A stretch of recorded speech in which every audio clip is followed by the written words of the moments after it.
طيب إن الحمد لله نحمده ونستعينه ونستغفره ونعوذ بالله من شرور أنفسنا ومن سيئات أعمالنا من يهده الله فلا مضل له ومن يضلل فلا هادي له وأشهد أن لا إله إلا الله وحده لا شريك له وأشهد أن محمدا عبده ورسوله يا أيها الذين آمنوا اتقوا الله حق تقاته ولا تموتن إلا وأنتم مسلمون يا أيها الناس اتقوا ربكم الذي خلقكم من نفس واحدة وخلق منها زوجها وبث منهما رجالا كثيرا ونساء واتقوا الله الذي تساءلون به والأرحام إن الله كان عليكم رقيبا يا أيها الذين آمنوا اتقوا الله وقولوا قولا سديدا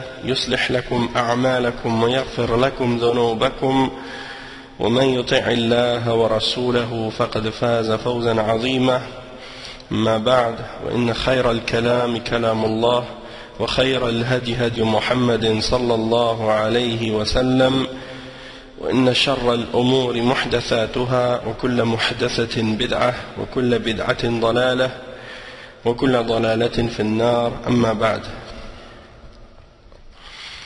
Donc on commence aujourd'hui, dans l'explication de Al-Usul al-Thalatha, le sharh du Cheikh Ubayd al-Jabiri, Ithaf al-Uqul, puis sharh al-Thalatha al-Usul. Et on a expliqué au dernier cours, on a mentionné les explications du Cheikh lorsqu'il mentionnait le sharh du verset dans Surat al-Asr. Et il expliquait la relation qu'il y a entre les 4 points que le Cheikh Muhammad ibn Abdul Wahhab a mentionné dans l'introduction à Al-Usul al-Thalatha, les 4 points quand il dit i'lam rahimakallah annahu yajibu alayna ta'allum 4 masail al-ula العلم وهو معرفة الله ومعرفة نبيه ومعرفة دين الإسلام بالأدلة الثانية العمل به الثالثة الدعوة إليه الرابعة الصبر على الأذى فيه. Ça c'est les 4 points qu'on avait commencé à expliquer. Ça c'est la première partie dans l'introduction de Al-Usul al-Thalatha. Le cheikh il a mentionné comme preuve de ça والعصر إن الإنسان لفي خسر إلا الذين آمنوا وعملوا الصالحات وتواصوا بالحق وتواصوا بالصبر. Je l'ai expliqué le lien de chaque verset ou de chaque partie avec chacun des 4 points qu'on a mentionnés dans l'introduction. Donc يعني al-ilm, on a dit que c'était relié avec la partie où Allah subhanahu wa ta'ala dit إلا الذين آمنوا, parce que l'iman, eh bien ça requiert nécessairement de la science. Tu ne peux pas avoir un iman, une foi, sans avoir de la science. Parce que Allah subhanahu wa ta'ala ne nous demande pas seulement d'avoir une foi quelconque, il nous demande d'avoir une foi spécifique. Une foi qui est spécifique. Et cette foi spécifique, ça veut dire qu'elle est reliée à des éléments auxquels on doit croire. Et ces éléments-là, il faut les connaître. Si on ne les connaît pas, on ne peut pas prétendre avoir la foi. Donc la foi est reliée à la science, automatiquement. Et ensuite, al-amalu bihi, et ça on a dit que c'est le deuxième point, et c'était expliqué dans le verset, dans Surat al-Asr, par la partie où Allah subhanahu wa ta'ala dit wa amilu salihat, c'est-à-dire de mettre en application la religion. Ça c'est expliqué c'est mentionné dans le verset lorsque Allah dit illa alladhina amanu wa amilus salihat, donc ceux qui font les bonnes œuvres. Et on sait que des œuvres, pour qu'elles soient bonnes, il faut qu'elles respectent 2 conditions. C'est pas toutes les a'mal qui sont salihat, c'est des a'mal spécifiques.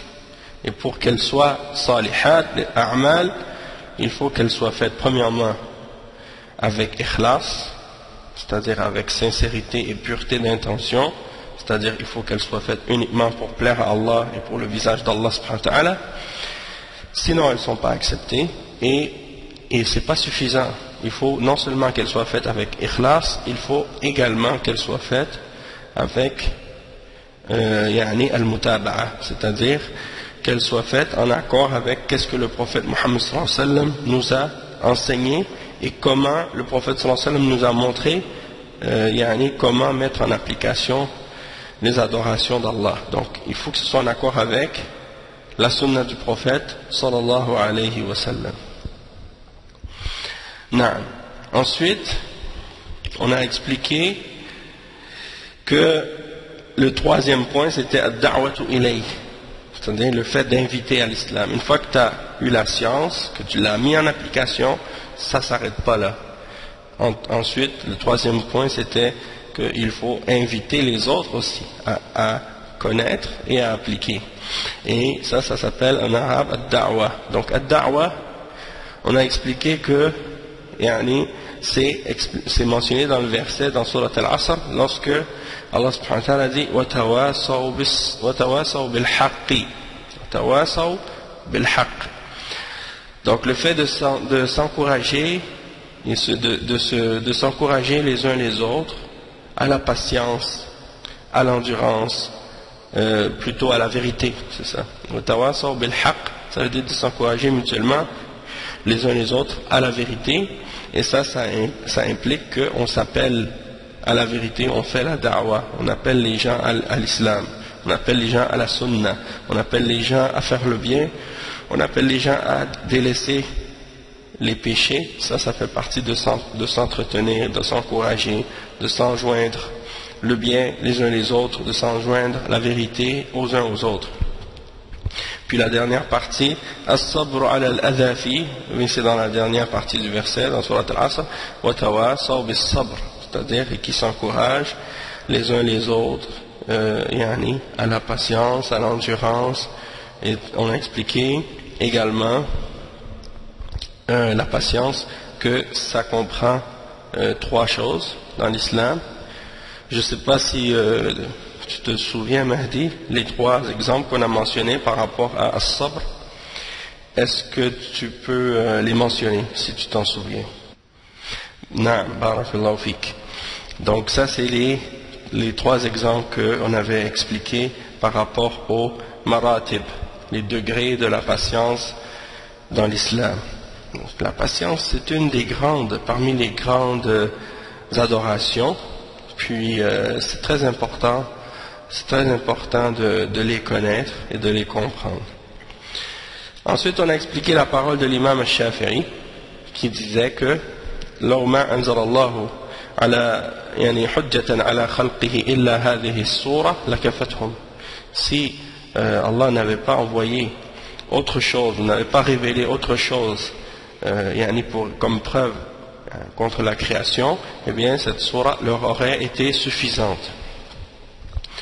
On a expliqué que la parole de l'imam Shafi'i, telle qu'elle a été mentionnée dans les paroles de l'imam Ibn Kathir qui l'a citée, on avait dit que c'était une parole qui était proche de cette parole-là. C'était لو تدبر الناس هذه السورة لوسعتهم. Si les hommes méditaient sur cette parole, elle leur serait suffisante. On passe maintenant à une autre parole, un autre point par la suite dans l'introduction par rapport à ce qu'on a mentionné et quelque chose qui vient confirmer et confirmer qu'est-ce que le Cheikh Mohammed ibn Abdul Wahhab a expliqué.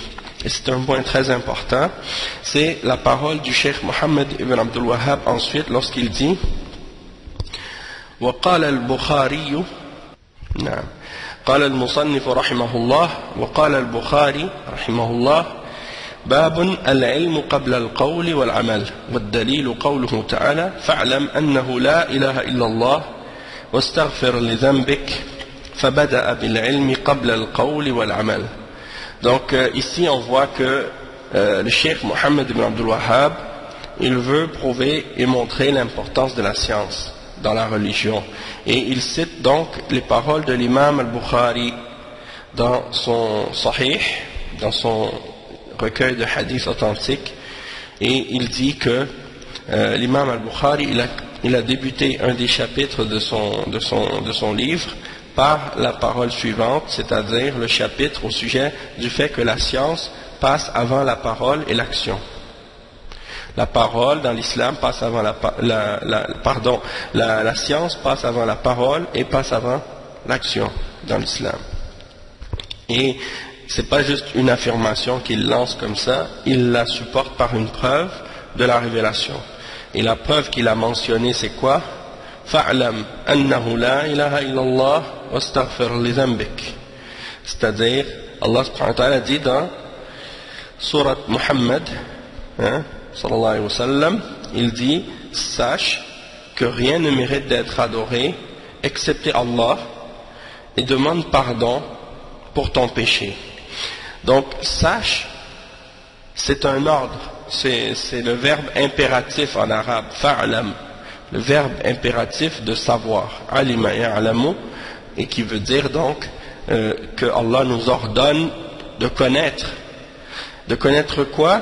De connaître premièrement le tawhid, l'unicité d'Allah, le témoignage de la ilaha illallah.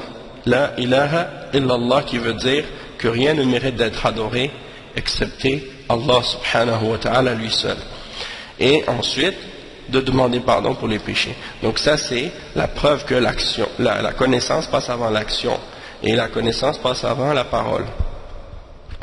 Cheikh Ubayd al-Jabiri, hafizahullah, il va maintenant donner une explication de cette parole de l'imam al-Bukhari ici.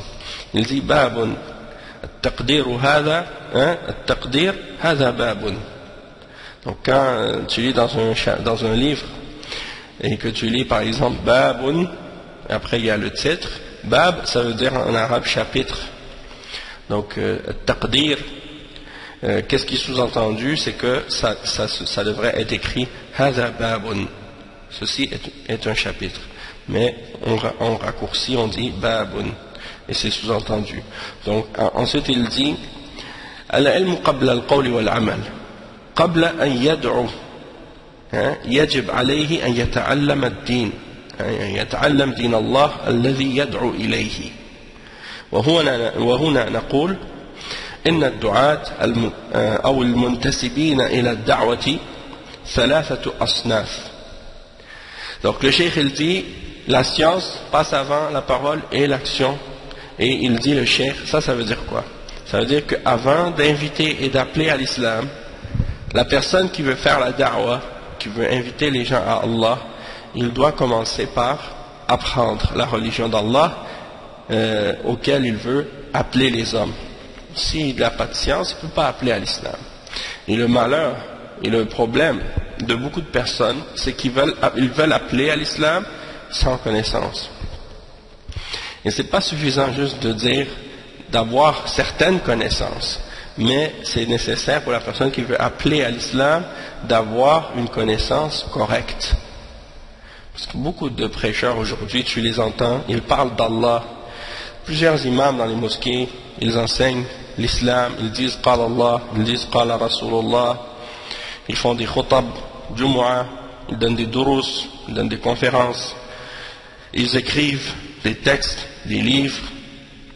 Toutefois, tu vois qu'ils appellent à des idées qui sont en contradiction avec le Coran et la Sunna, ou en contradiction avec la compréhension des salafus salih.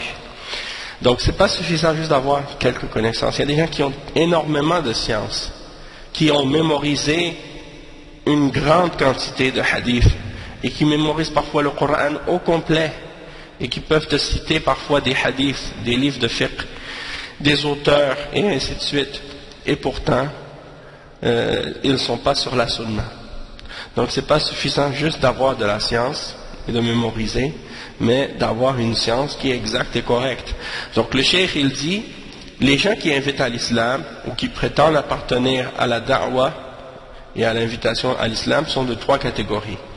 Donc il va donner les exemples et les trois catégories en question. Première catégorie, as-sinf al-awwal hum ahlul basira ay al-fiqh fi dinillah والدعوة إليه بالحكمة والموعظة الحسنة وبالحجج والبراهين وهؤلاء هم أسعد الناس وهم الذين أثنى الله عليهم في قوله لنبيه صلى الله عليه وسلم قل هذه سبيلي أدعو إلى الله على بصيرة أنا ومن اتبعني.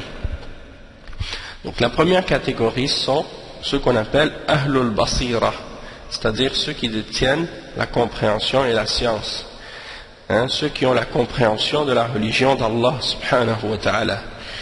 Et c'est ceux qui appellent et qui invitent à Allah subhanahu wa ta'ala avec sagesse et avec de bonnes exhortations et avec des preuves et des arguments, et ceux-là sont ceux qui sont les hommes les plus heureux. Pourquoi ils sont les hommes les plus heureux? Parce qu'ils sont ceux au sujet desquels Allah subhanahu wa ta'ala a fait l'éloge à leur sujet en disant, comme il le dit en s'adressant au prophète Muhammad sallallahu alayhi wa sallam, il dit: dis ô Muhammad, voici ma voie, voici ma méthode, voici mon chemin, j'invite à Allah. Donc la voie du prophète sallallahu alayhi wa sallam, c'est d'inviter à Allah subhanahu wa ta'ala, mais pas n'importe comment. Ala basira. Ala basira, ça veut dire avec science, avec connaissance. Et pas seulement lui tout seul, il dit ana wa man ittaba'ani, moi ainsi que ceux qui me suivent. Donc c'est nécessaire pour toute personne qui dit je suis le prophète Muhammad sallallahu alayhi wa sallam d'inviter à Allah subhanahu wa ta'ala également, mais d'inviter à Allah avec connaissance, avec science. La deuxième catégorie, الثاني دعاة الجهل وهم الذين يتصدرون ميادين الدعوة ولا فقه عندهم في دين الله أو عندهم فقه لا يؤهلهم وهؤلاء يفسدون في الأرض ولا يصلحون وهم في الحقيقة سلم لأهل الأهواء. Donc le cheikh il dit, deuxièmement, il y a ceux qui sont des du'at, c'est-à-dire ils prétendent appeler à l'islam, mais en réalité sont des gens qui sont des gens de l'ignorance, qu'ils appellent à l'ignorance. Et ils se placent au devant du terrain, du travail de la da'wah, mais ils n'ont en réalité aucune compréhension et aucune connaissance de la religion d'Allah subhanahu wa ta'ala. Ou bien ils ont une connaissance et une compréhension, mais c'est une connaissance qui ne les rend pas aptes à être capables de vraiment enseigner et présenter l'islam tel qu'il est réellement et dans sa réalité. Donc ces gens-là, le cheikh il dit, ce sont des gens qui font de la corruption et du désordre sur la terre. Et ils ne réforment pas, ils ne font pas du bien. Et il dit en réalité ces gens-là sont une échelle pour les gens de la passion et de la bid'a.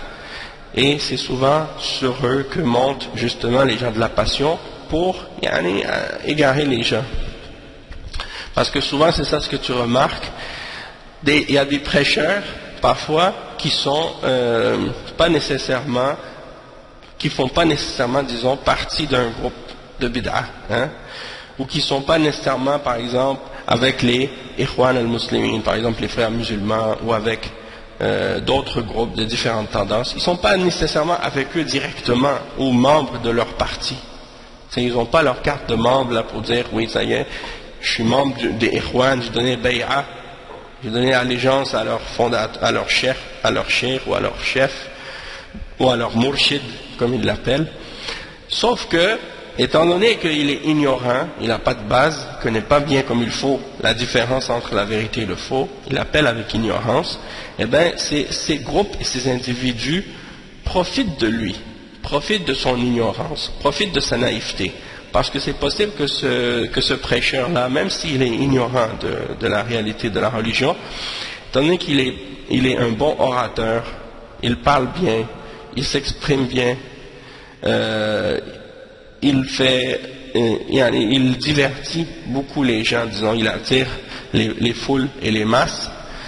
Étant donné qu'il est très populaire, eh bien eux ils profitent de cette notoriété-là qu'il a ou de cette popularité-là, et ils vont l'inviter par exemple dans leurs occasions, dans leurs conférences, dans leurs trucs pour que ils l'utilisent comme pour attirer des gens vers leur groupe.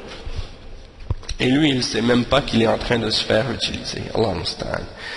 Donc, c'est pour ça qu'il faut faire bien attention, hein, de bien connaître la religion, de bien connaître la méthodologie des salafs, de bien comprendre et de toujours retourner aux ulama d'Ahl Sunnah wal Jama'a pour savoir justement comment t'orienter et comment te diriger dans ta da'wah.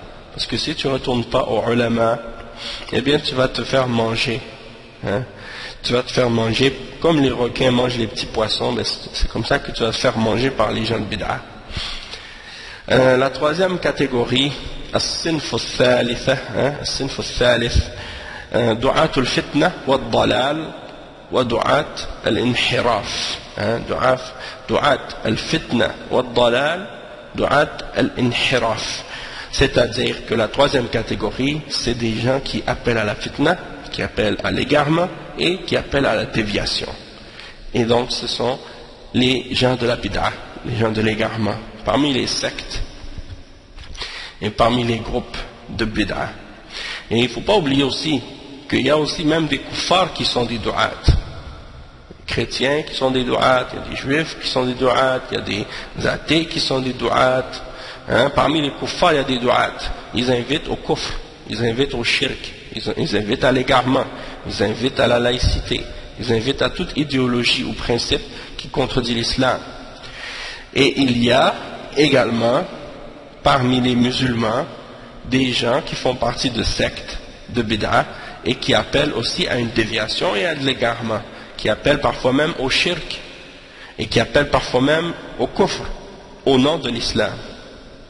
Ça veut dire qu'il faut faire attention, parce qu'il y a des musulmans, une catégorie de musulmans en particulier qui joue à la naïveté, hein, qui fait le jeu de la naïveté, que toute personne, depuis qu'il dit musulman, islam, ça veut dire c'est ton frère, tu dois l'écouter, tu dois le respecter, tu ne dois pas le critiquer, tu ne dois pas lui reprocher quoi que ce soit, même si en réalité il n'appelle pas à l'islam, il appelle à la bid'a, il appelle au kufr, il appelle au shirk, ou il appelle à plein d'affaires qui contredisent les principes et les fondements même de l'islam.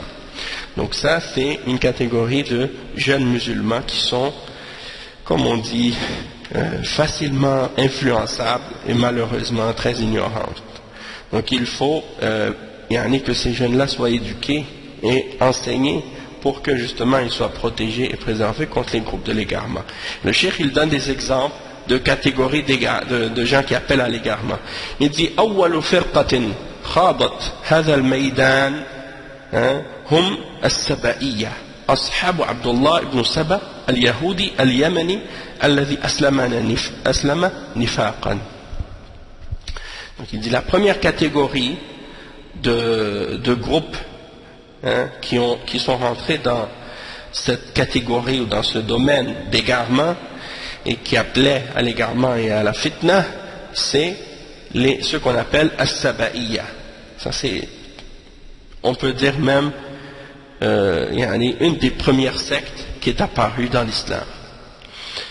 Et c'est les gens qui ont suivi un juif yéménite qui s'est converti à l'islam, mais de façon hypocrite. Il prétendait être musulman alors qu'en réalité il cachait sa mécréance et son attachement au judaïsme. Et c'était un juif du Yémen qui s'appelait Abdullah ibn Saba. Abdullah ibn Saba. Et donc, si vous regardez dans les livres de religion, les livres d'histoire et les livres qui parlent des sectes, c'est lui le premier qui a ramené les idées et les croyances de la secte des Shia, ce qu'on appelle les Rafidah. C'est lui qui est à l'origine de ça. Donc le cheikh il dit فأول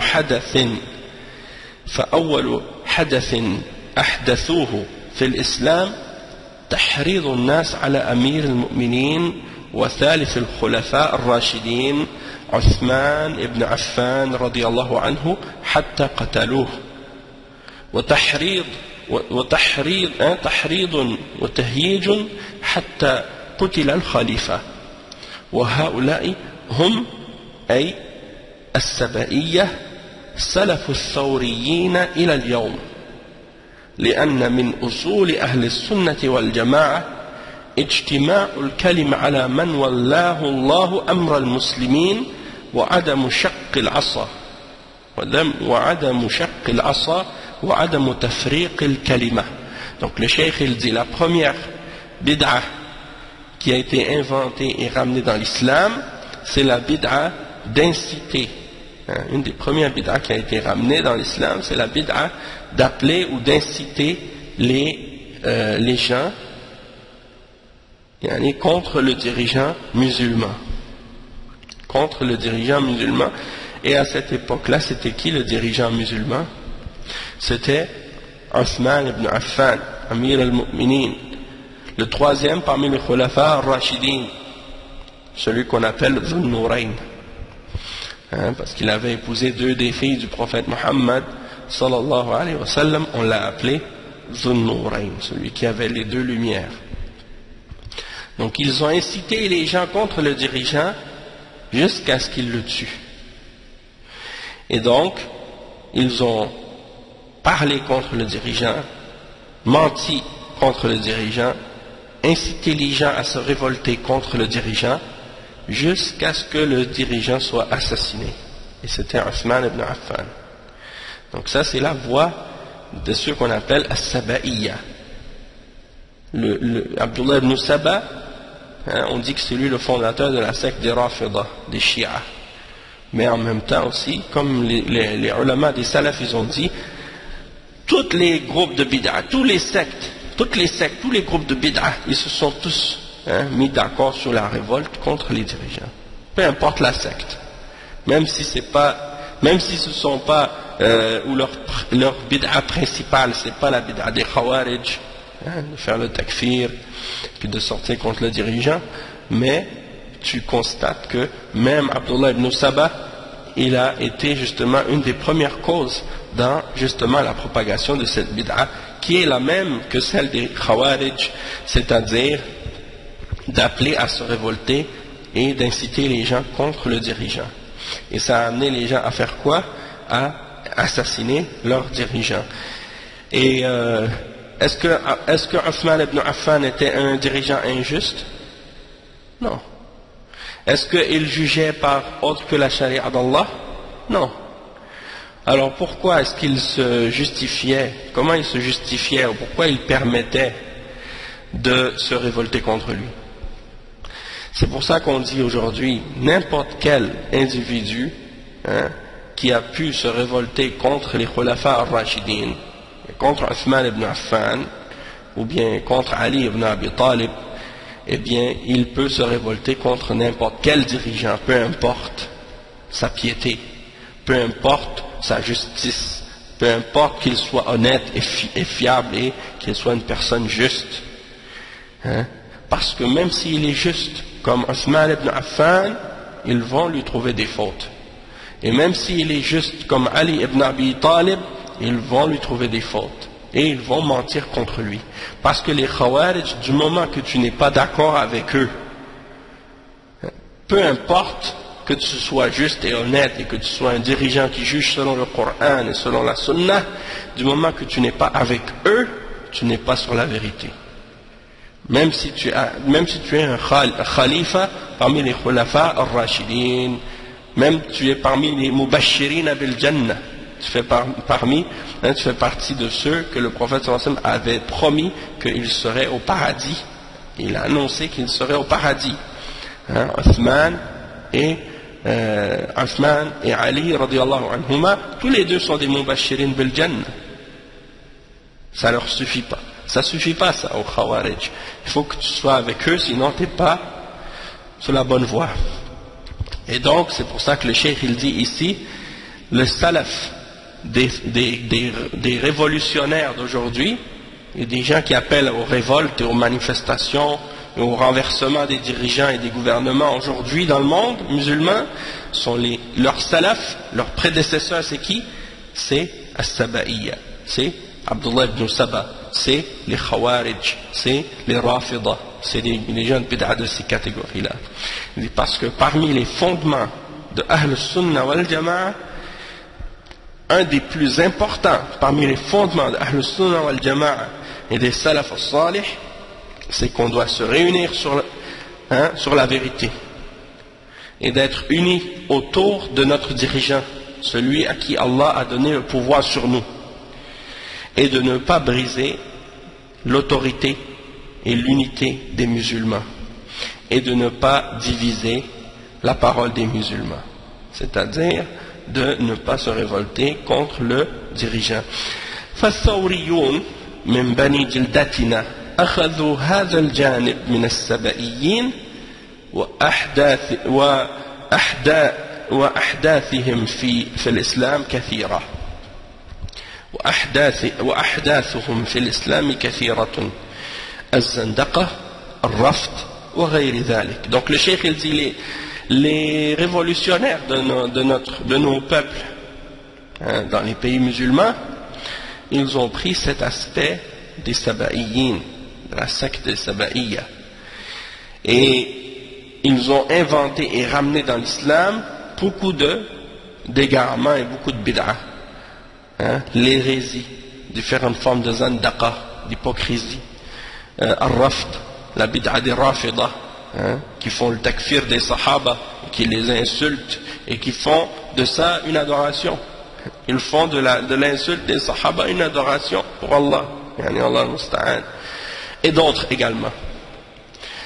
Ensuite le cheikh il dit والفرقة الثانية هم الخوارج الحرورية الذين خرجوا على علي بن أبي طالب رضي الله عنه أصحاب النهروان وهم التكفيريون ضلوا وأضلوا كفروا عصاة الموحدين وفساق المسلمين بالكبائر وسيأتي لهذا تفصيل لاحق إن شاء الله تعالى فهذه أصناف المنتسبين إلى الدعوة ثلاثة أصناف. Donc le cheikh il dit la deuxième secte qui est apparue dans la Ummah parmi les gens qui appellent à l'égarement, il y a les Khawarij, ceux qu'on appelle Al-Haruriya.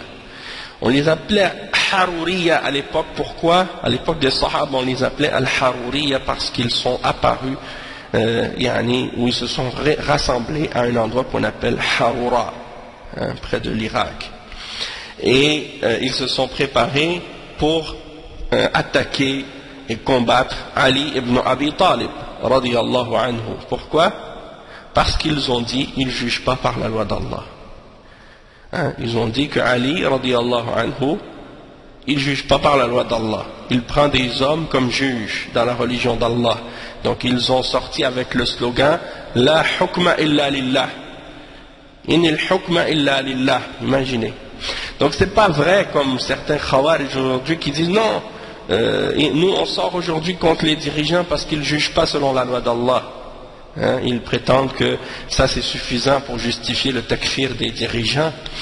Et regardez, même à l'époque de Ali radiyallahu anhu, qui jugeait selon la charia d'Allah et qui établissait la charia d'Allah, il l'accusait de ne pas juger selon la loi d'Allah.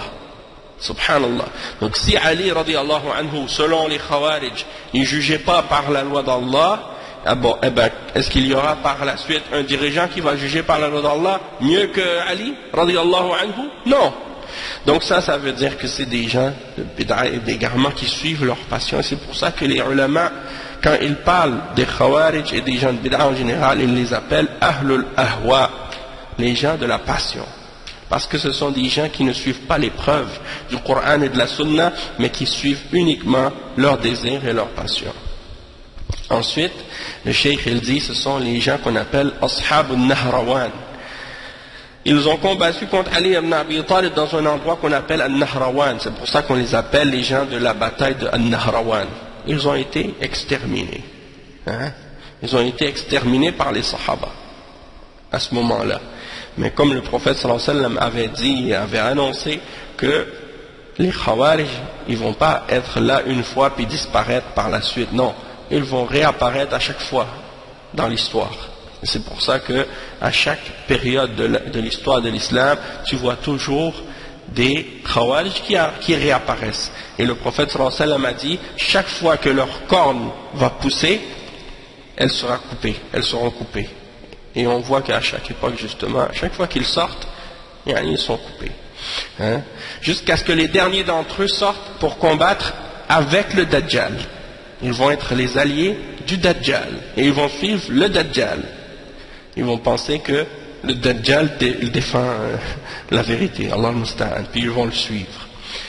Donc, ce sont ceux qu'on appelle les takfiriyoun, parce qu'ils font le takfir sans connaissance des principes et des règles de l'islam et de Ahl Sunnah wal Jama'a. Donc ils se sont égarés eux-mêmes et ils ont égaré les autres avec eux et ils ont déclaré tous les musulmans qui sont sur le tawhid, ils les ont déclarés kuffar. Pourquoi? Parce qu'ils font des péchés, parce qu'ils ont commis des grands péchés. Donc pour eux, de commettre un grand péché, c'est kufr. Et parfois, certaines personnes disent oui, mais comme par exemple quand on dit par exemple à propos de Daesh aujourd'hui, ou à propos de d'autres groupes parmi les Khawarij, on dit ça c'est des Khawarij. Eux ils disent mais non, c'est pas des Khawarij parce qu'ils ne font pas le takfir des gens qui font des kaba'ir. Et ils ne comprennent pas en réalité que, comme un cheikh il l'a expliqué, Cheikh Khalid Abdurrahman, il a expliqué cette shubha en fait. C'est qu'en réalité, eux, ils disent que les musulmans qui ne jugent pas selon la loi d'Allah, ou parce qu'ils ne jugent pas selon la loi d'Allah, ils ont commis un acte de kufr majeur. Ils font sortir de l'islam toute personne qui, selon eux, ne juge pas selon la charia d'Allah. Toutefois, on sait, nous, que, alhamdulillah, les sahaba ont interprété les versets qui disent وَمَنْ لَمْ يَحْكُمْ بِمَا أَنزَلَ اللَّهُ فَأُولَٰئِكَ هُمُ الْكَافِرُونَ. Ceux qui ne jugent pas selon ce qu'Allah a révélé, ceux-là sont les mécréants. Abdullah ibn Abbas et d'autres parmi les sahaba et d'autres parmi les ulama ont par la suite expliqué également qu'il y a deux formes de kufr. Il y a le kufr majeur qui fait sortir de l'islam et il y a le kufr mineur qui fait sortir de l'islam. Puis ils ont expliqué que celui qui juge par autre que la loi d'Allah en croyant que c'est supérieur à la loi d'Allah ou que c'est égal à la loi d'Allah ou que c'est permis de juger par autre que la loi d'Allah, ils ont dit ça c'est un kufr majeur. Mais celui qui juge par autre que la loi d'Allah et qui dit ça c'est un péché, ça c'est haram, et qui reconnaît que qu'est-ce qu'il fait c'est pas correct, lui c'est pas un kafir qui sort de l'islam. Les ulama ont dit ça c'est kufrun duna kufr, c'est-à-dire un kufr qui est mineur, un kufr qui ne fait pas sortir de la religion. Et donc c'est pour ça que les khawarij, étant donné qu'ils ne font pas de distinction entre le kufr majeur et le kufr mineur, toute personne qui commet un péché pour eux, même s'ils ne vont pas dire que par un péché en particulier comme celui qui boit de l'alcool, ils ne vont pas nécessairement dire qu'il est kafir, ou celui qui par exemple je sais pas moi, il mange du porc, ils ne vont pas dire à lui il est kafir nécessairement, mais par le fait de croire ou de dire que celui qui juge par autre que la loi d'Allah automatiquement devient un kafir, eh bien ça leur ouvre la porte par la suite pour faire le takfir de n'importe quel musulman qui commet un péché, parce qu'ils vont dire bon, le dirigeant ne juge pas selon la charia d'Allah, il est kafir, et tous ceux qui sont avec lui et qui travaillent pour le gouvernement sont des kuffars, et ensuite tous ceux qui ne sont pas contre lui sont des kuffars aussi. Donc les ulama, ils font pas le takfir de ce dirigeant là, c'est des kuffars aussi. Les ulama sont des kuffars et des munafiqin. Et qui d'autre après? La population. Bon, la population, ils ont été d'accord avec lui, ils ne se sont pas révoltés contre lui, bon, ce sont des kuffars aussi. Donc tout le monde devient kafir par la suite. Et ils font le takfir des musulmans en général, puis après ils vont dire, ben on a le droit de les combattre, puis de les tuer, puis ils font des attentats terroristes, puis ils vont les égorger, donc ils vont dire ça c'est le djihad, ils font le djihad, comme ils ont essayé de faire, ils ont tué les sahaba, ils pensaient qu'ils faisaient le djihad contre les sahaba, là ils font le djihad contre les musulmans. Donc c'est ça le danger de ces gens-là et l'égarement de ces gens-là. Allah musta'an. Donc il dit وَسَيَأْتِ هَذَا تَفْصِيلٌ لَاحِقٌ. Donc on va expliquer ça plus en détail plus tard, Inch'Allah. Et il dit donc ça c'est parmi les différentes catégories des gens qui s'apparentent à la da'wa et qui disent faire la da'wa. Et ça c'est les trois catégories donc. Premièrement on a dit ceux qui appellent avec science. Deuxièmement, ceux qui appellent avec ignorance. Et troisièmement, ceux qui appellent carrément à l'égarement, pas par ignorance, mais qui sont conscients de qu'est-ce qu'ils font et qui savent que ce à quoi ils appellent, c'est de l'égarement. Après, il dit وَأَسْعَدُهُمْ هُمُ الصِّنْفُ الْأَوَّلِ دُعَاةُ الْبَصِيرَةِ وَالْبَيِّنَةِ والفقه في دين الله وقد قال رسول الله صلى الله عليه وسلم من يرد الله به خيرا يفقهه في الدين. Et naam.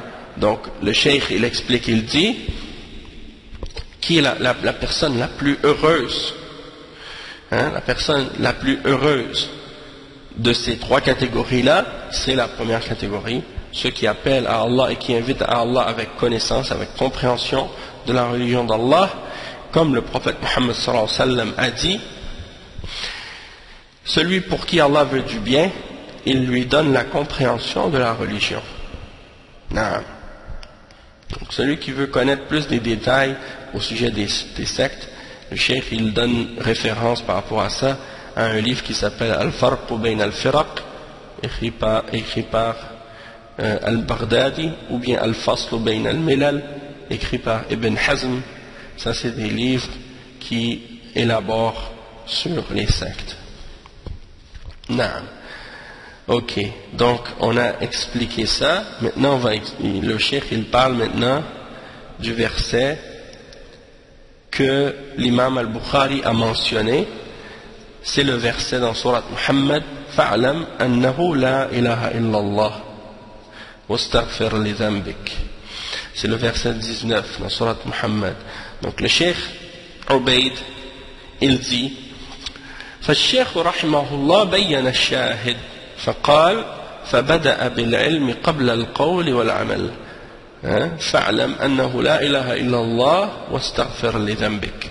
أولا العلم، اعلم قبل أن تدعو الناس إلى دين الله أنه يجب عليك أن تتعلم. وقد ذكر الشيخ ابن السعدي رحمه الله في تفسير هذه الآية 8 أسباب لحصول العلم بلا إله إلا الله حيث قال رحمه الله. Donc le cheikh il dit premièrement, qu'est-ce qu'on veut tirer de ce verset, c'est qu'est-ce que le cheikh a dit, que la science passe avant la parole et avant l'action.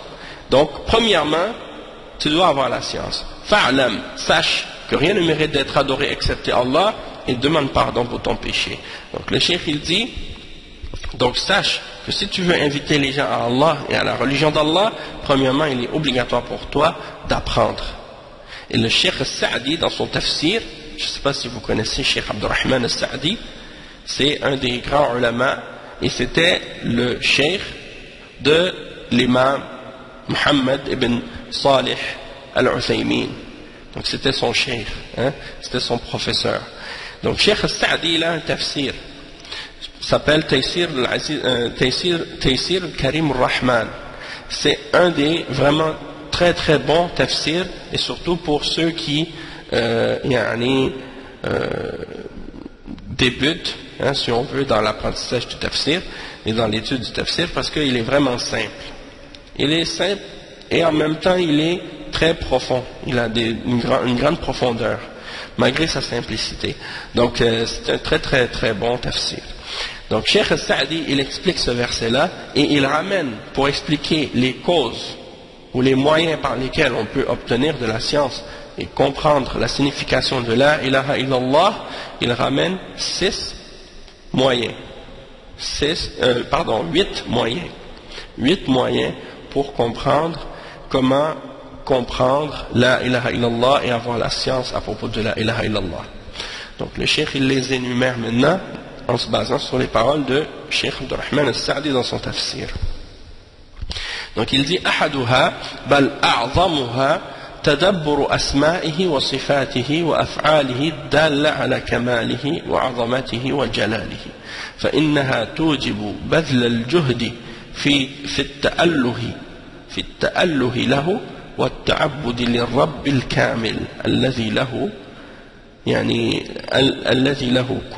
كل حمد ومجد وجلال وجمال. Donc premièrement, et ça c'est le plus important, c'est que si tu veux avoir la connaissance de la ilaha illallah, tu dois méditer sur les noms et les attributs d'Allah subhanahu wa ta'ala.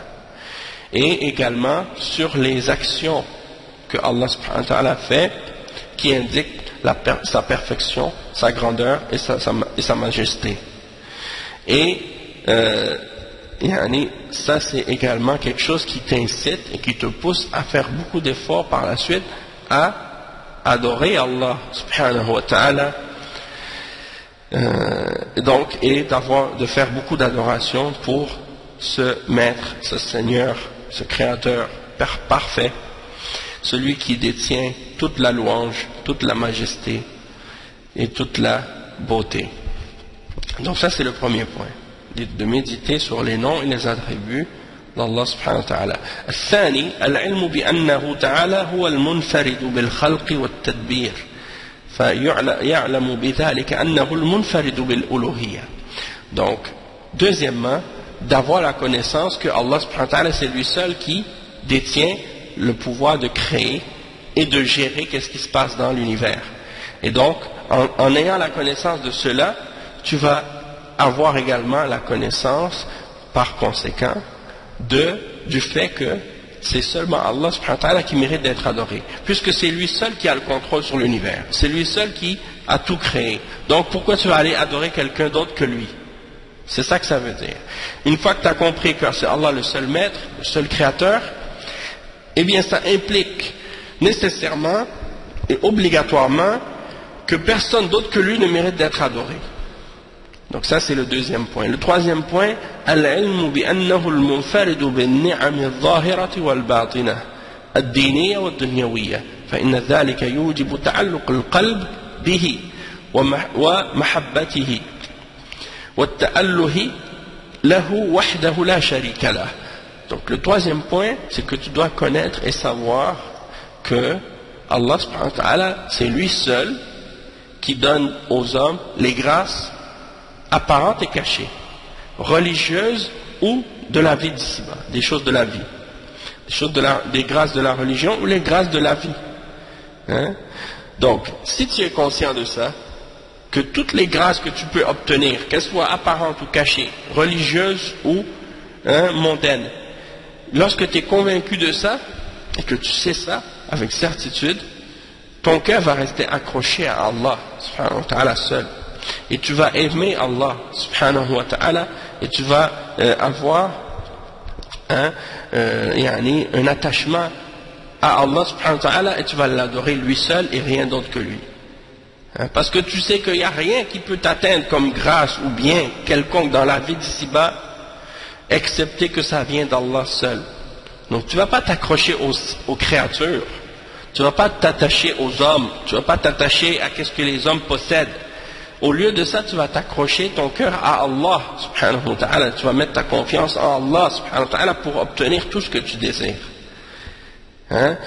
Le quatrième point, ما نراه ونسمعه من الثواب لأوليائه القائمين بتوحيده من النصر والنعم العاجلة ومن عقوبته لأعدائه المشركين به فإن هذا داع إلى العلم بأنه تعالى وحده المستحق للعبادة كلها. Donc le cheikh il dit également ce que tu vois, ce que tu entends au sujet des grâces et des récompenses d'Allah subhanahu wa ta'ala envers ses serviteurs qui se sont établis et qui ont établi le tawhid et qui ont défendu le tawhid, comment Allah subhanahu wa ta'ala en retour les a défendus, comment en retour Allah subhanahu wa ta'ala leur a donné de ses grâces dans cette vie d'ici-bas, et comment ceux qui se sont opposés au tawhid et qui ont été ses ennemis parmi les mushrikines, comment eux ont été châtiés et comment ils ont été punis dans cette vie d'ici-bas et dans l'au-delà. Donc la personne qui prend conscience de cette réalité-là et de ces choses-là, eh bien, ça va l'amener à avoir la connaissance du fait que Allah subhanahu wa ta'ala c'est lui seul qui mérite d'être adoré et que c'est à lui seul que toute l'adoration doit être offerte. Al-Khamis, le cinquième point, معرفة أوصاف الأوثان والأنداد التي عبدت مع الله. Le cheikh il dit comme cinquième point de connaître les caractéristiques et les descriptions des idoles qui ont été adorés avec Allah, ainsi que les égaux qui ont été attribués à Allah subhanahu wa ta'ala.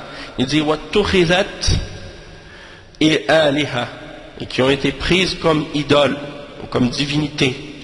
وأنها ناقصة من جميع الوجوه فقيرة بالذات لا تملك لنفسها ولا لعابديها نفعا ولا ضرا ولا موتا ولا حياة ولا نشورا ولا ينصرون من عبدهم ولا ينفعونهم بمثقال ذرة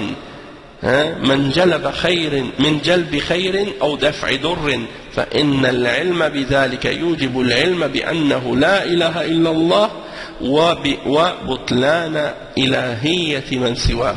Donc le cheikh il dit tu vas connaître, en connaissant la réalité de ces idoles, tu vas savoir qu'elles sont faibles sur tous les plans, qu'elles sont pauvres en elles-mêmes, qu'elles n'ont même pas le pouvoir de se sauver elles-mêmes ou de se faire un bien à elles-mêmes, et ni à ceux qui les ont adorées. Et elles ne peuvent pas nuire ni profiter quiconque. Elles ne peuvent pas donner la vie ni la mort. Elles ne peuvent pas faire ressusciter les morts non plus. Elles ne peuvent pas défendre ceux qui les ont adorés en dehors, ceux qui ont adoré ces idoles-là. Donc, elles n'amènent aucun bien, même pas une atome de bien. Alors, elles ne peuvent pas te ramener un bien ou te repousser d'un mal, ou repousser un mal de toi. Donc, en ayant la connaissance de ça, eh bien, tu vas connaître, tu vas comprendre que rien ne mérite d'être adoré excepté Allah, et tu vas connaître en même temps également la fausseté de tout ce qui est adoré par les mushrikines en dehors d'Allah subhanahu wa ta'ala. Donc ça c'est important aussi. Et donc il y a des fois, parfois les gens, ils veulent appeler des gens à l'islam, ils veulent appeler des mushrikines à l'islam, des hindous, des bouddhistes, des chrétiens, des juifs ou autres. Mais ils connaissent un peu le tawhid, un peu la religion, mais ils ne connaissent pas bien la religion des mushrikines. Et c'est quoi qu'ils adorent, et c'est quoi qu'ils croient. À cause de ça, ils ne sont pas capables de faire passer le message. Pour que tu puisses convaincre quelqu'un de la véracité de l'islam, il faut aussi en même temps lui détruire sa croyance en qu'est-ce qu'il croit de faux.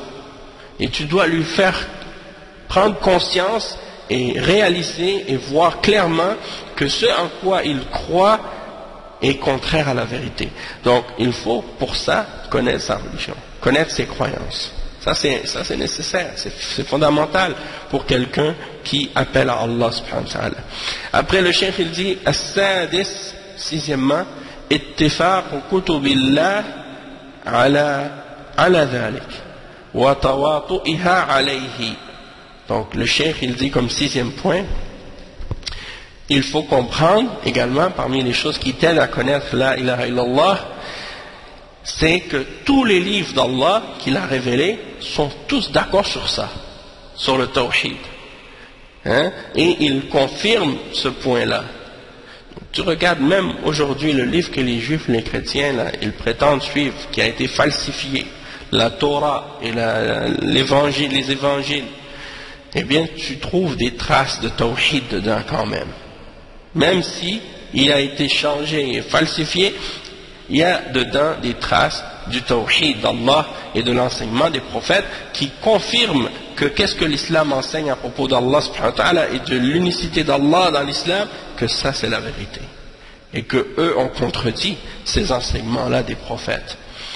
السابع أن خواص الخلق الذين هم أكمل الخليقة أخلاقا وعقولا ورأيا وصوابا وعلما وهم الرسل والأنبياء والعلماء الربانيون قد شهدوا لله بذلك.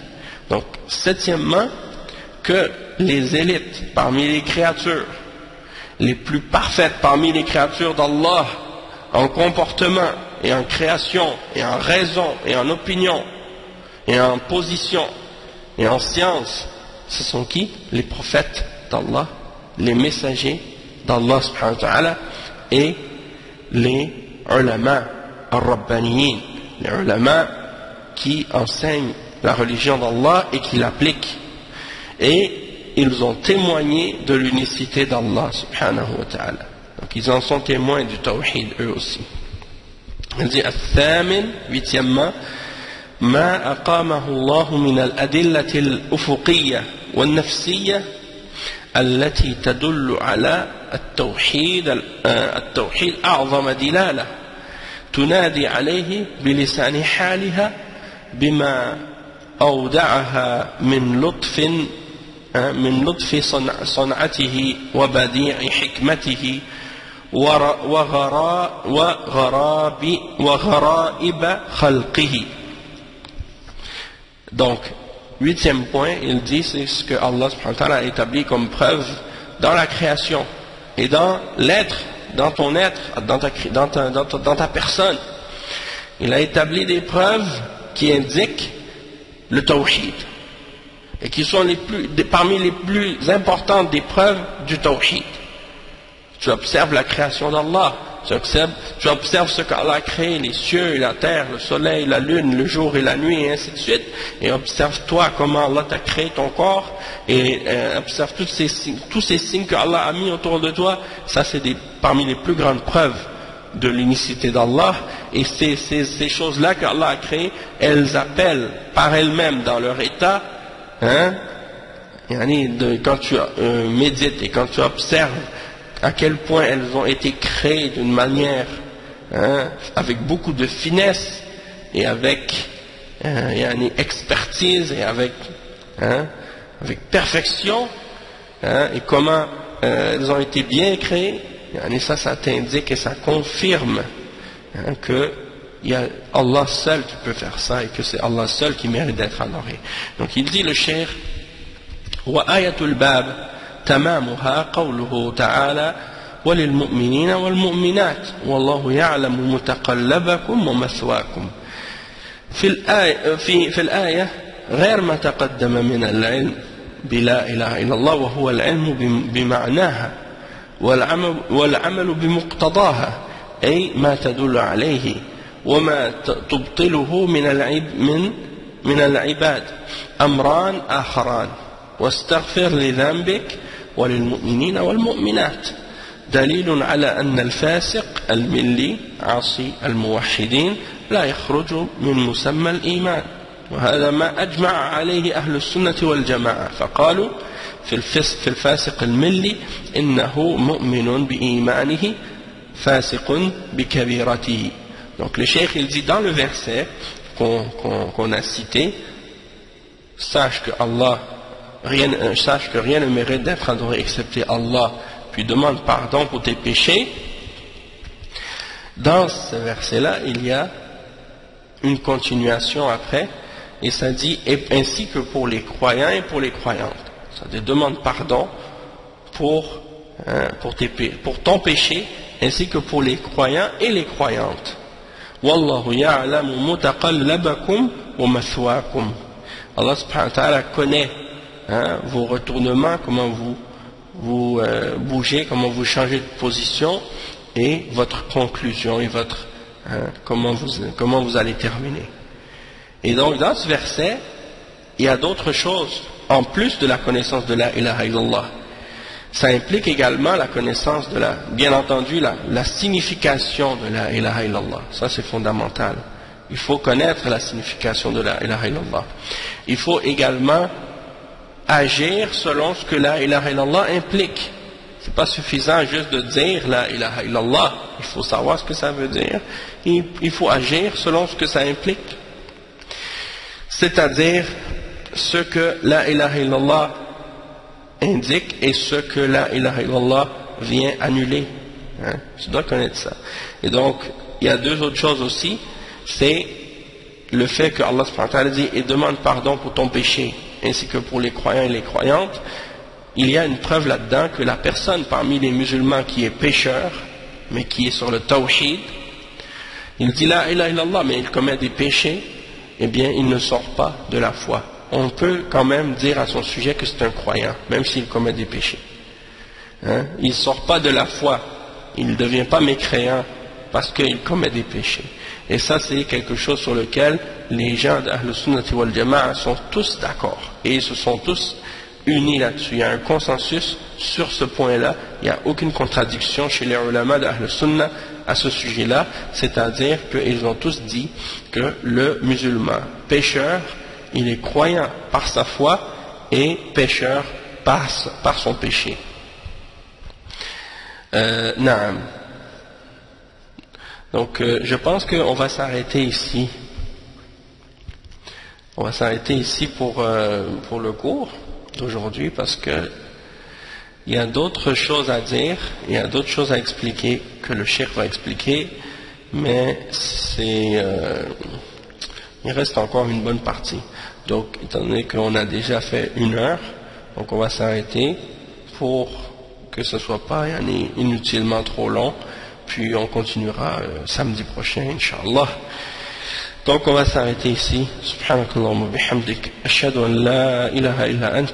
Astaghfiruka wa atubu ilayh. Wa sallallahu wa sallam ala nabiyyina Muhammad wa ala alihi wa sahbihi ajma'in.